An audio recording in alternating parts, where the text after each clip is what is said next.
Hello दोस्तों, तो आज मैं आपके लिए पढ़ाने आया हूँ। मैंने आपके लिए यहाँ तक तो पढ़ा दिया था, ये कुमायूं हिमालय पढ़ा दिया था, नेपाल हिमालय की पारी थी। तो देखो नेपाल हिमालय पढ़ाएंगे, नेपाल हिमालय क्या होता है। ठीक, तो देखो नेपाल हिमालय है जो वो काली व तीस्ता नदियों के बीच 800 किलोमीटर की दूरी में फैला है। ठीक, 800 किलोमीटर की दूरी में फैला है। हिमालय की चौड़ाई अत्यंत कम मिलती है। ठीक, परंतु हिमालय के सर्वोच्च शिखर यही मान मिलते हैं। ठीक है, जैसे जैसे एवरेस्ट, कंचनजंगा और मैकालू। ठीक है, ये उसके बाद असम हिमालय। देखो असम हिमालय क्या होता है। असम हिमालय तस्ता व दिगांग, ठीक, तस्ता और दिगांग जैसे सोमपोवी और ब्रह्मपुत्र नदियों के बीच 720 किलोमीटर की दूरी में फैला है। यहाँ हिमालय की ऊंचाई पुनः कम होने लगती है। ठीक, तो हिमालय पूरा हमारा खत्म होगा। अब यहाँ से आ गया उत्तरी मैदानी प्रदेश। ठीक है, उत्तरी मैदानी प्रदेश। तो देखो मैदानी प्रदेश क्या होते हैं कि जो नदियाँ होती हैं, नदियाँ और जो जैसे उनमें पत्थर कंकड़ जो आते हैं और जिस जगह वो छोड़ती हैं उस जगह मैदान होते हैं। ठीक, पहाड़ों पे तो छोड़ नहीं देंगी। जैसे अब नदी ये जा रही है तो यहाँ कोई समान जगह होगी जब ही तो पानी आगे जाएगा ऐसे। लेकिन अब ये नदी है, अब यहाँ पहाड़ हैं ऐसे ऐसे, तो ये पहाड़ों में तो छोड़ेगी नहीं। जो समतल जगह आ जाएगी तो इसी जगह को मैदान बोलते हैं। ठीक, तो देखो ये क्या है, गंगा, ये गंगा है। गंगा, जो गंगा का मैदान है वो है, और ये ब्रह्मपुत्र मैदान है। ठीक,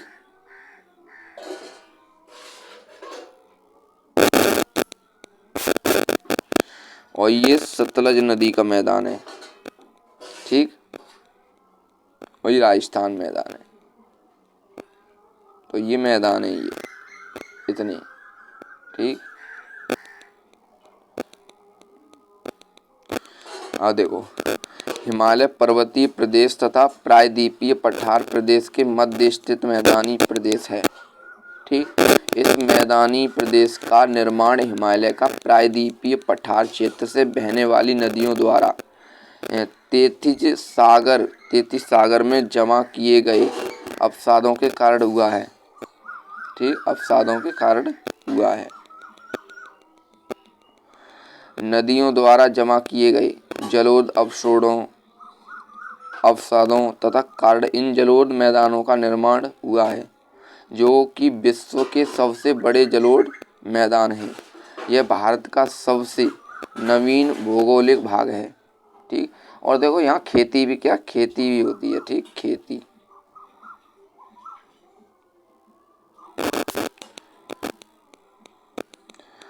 अब देखो तथा सबसे महत्वपूर्ण कृषि क्षेत्र भी है।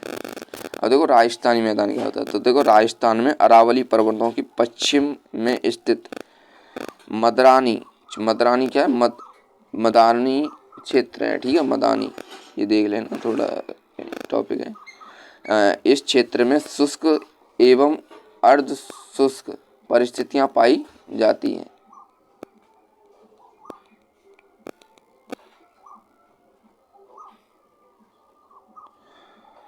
वर्षा के आधार पर इस भाग को 2 उपभागों में विभाजित किया जाता है। अरावली पर्वत, ठीक है, 25 सेंटीमीटर। और देखो समवर्षा रेखा के मध्य स्थित भाग में अर्ध शुष्क परिस्थितियां पाई जाती हैं। ठीक, तथा यह भाग राजस्थान बांगर कहलाता है। जैसे 25 से 30 किलोमीटर के 25 सेंटी वर्षा के उसमें है। ठीक है, ये देखो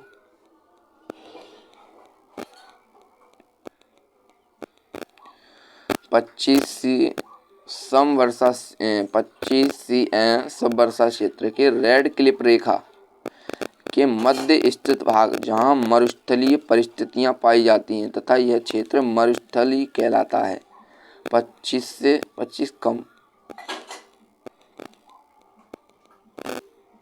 लूनी इस मैदानी क्षेत्र की सबसे प्रमुख नदी है जो कि उत्तर पूर्व से दक्षिण पश्चिम दिशा की ओर बहती है। इस क्षेत्र में बहुत सी लवजीय झीलें पाई जाती हैं। संभर, लुड़करसर, डीडवाना, पचपदा, बाड़मेर। सतलज मैदान। इस मैदानी क्षेत्र का निर्माण सतलज, रवि तथा ब्यास नदियों द्वारा किया गया है तथा यह मुख्य रूप से पंजाब व हरियाणा राज्यों में स्थित है।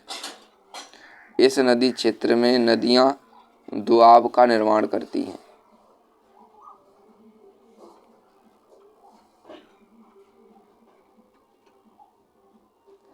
ब्यास व रवि के मध्य क्षेत्र बारी दोआब, ठीक है, क्या बारी दोआब है, और ब्यास व सतलज के मध्य बिस्तव दोआब है।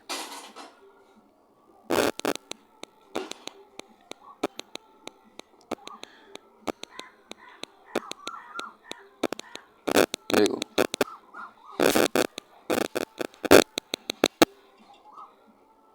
झेलम, चिनाब, रावी, व्यास, सतलज, घाघरा, यमुना,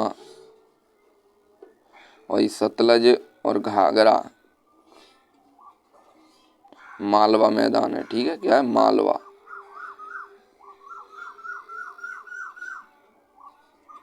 और ये हरियाणी विभागीय बागर है, ठीक है। तो इस मैदानी क्षेत्र में नदियां उत्तर पूर्व से दक्षिण पश्चिम की ओर बहती हैं, ठीक।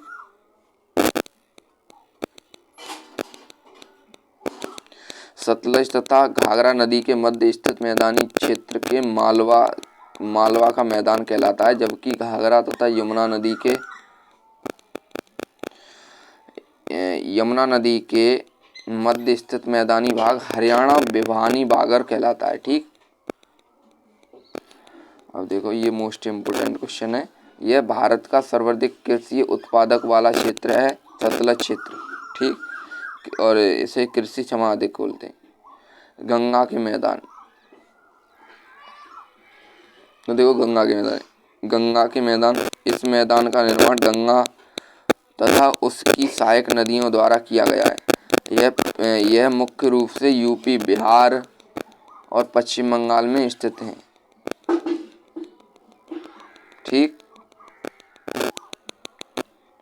इस मैदानी क्षेत्र का ढाल उत्तर पश्चिम से दक्षिण पूर्व दिशा की ओर है। दिल्ली के पूर्व में यह रोहिलखंड के मैदान कहलाते हैं। ये लखनऊ यूपी के आसपास वाले क्षेत्रों में यह अवध के मैदान कहलाते हैं। इसके अवध के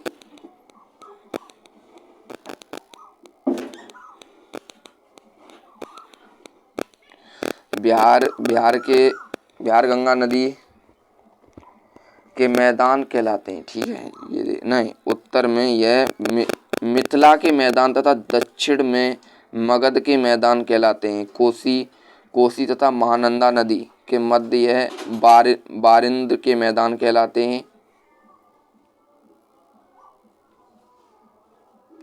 जबकि दामोदर व स्वर्णरेखा नदी के मध्य ये रार मैदान कहलाते हैं।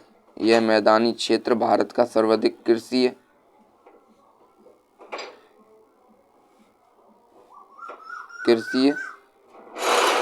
वाला क्षेत्र भारत में सर्वाधिक जनसंख्या प्रस्ताव भी इसी क्षेत्र में मिलती है। ब्रह्मपुत्र के मैदान। इस मैदान क्षेत्र का निर्माण ब्रह्मपुत्र और उसकी सहायक नदियों द्वारा किया जाता है। यह मुख्य रूप से असम राज्य में स्थित है। इस मैदान का जो ढाल है वो उत्तर पूर्व से दक्षिण पश्चिम दिशा की ओर है। यह संकरा मैदानी क्षेत्र है जिसका उपयोग मुख्य रूप से चावल जूट की खेती के लिए किया जाता है।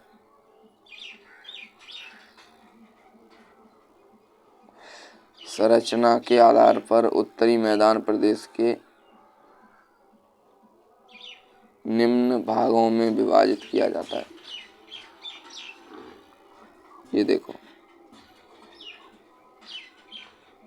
ये बांगर, ये बाढ़ के मैदान, खादर, ठीक, भावर क्षेत्र, तराई क्षेत्र, ये कितने 15 से 30 किलोमीटर।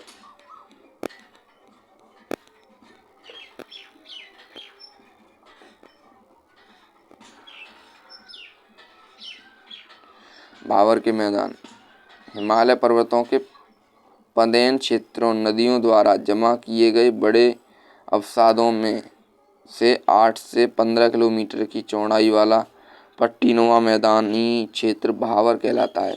यह क्षेत्र जम्मू कश्मीर से लेकर अरुणाचल प्रदेश तक विस्तृत है।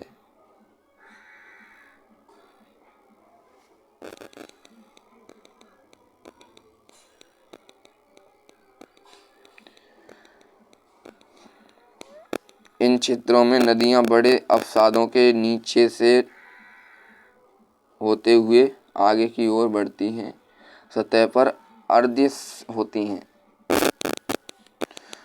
अब देखो तराइन का क्षेत्र। भावर क्षेत्र के दक्षिण में 15 से 30 किलोमीटर की चौड़ाई में विस्तृत क्षेत्र की जगह गहन वनस्पति विविधि वन्य जीव पाए जाते हैं। यह तराइन क्षेत्र कहलाता है। पंजाब तथा यूपी में इस क्षेत्र का उपयोग वर्तमान में गेहूं तथा गन्ने की खेती के लिए किया जा रहा है तथा तराइन क्षेत्र देश के पूर्वी भागों तक ही सीमित है। तो दोस्तों आज की वीडियो बस यहीं तक, मिलते हैं अगले दिन। तो मेरा चैनल सब्सक्राइब करें, कमेंट करें ऐसी वीडियो पाने के। ये तीसरा लेक्चर है, मैं आपकी पूरी जियोग्राफी ख़त्म करूँगा। ओके, भारत की जो जियोग्राफी है वो पूरी आपकी ख़त्म करके देंगे। ठीक, तो लाइक करें, कमेंट करें। ठीक, तो नमस्ते दोस्तों, मिलते हैं अगले दिन।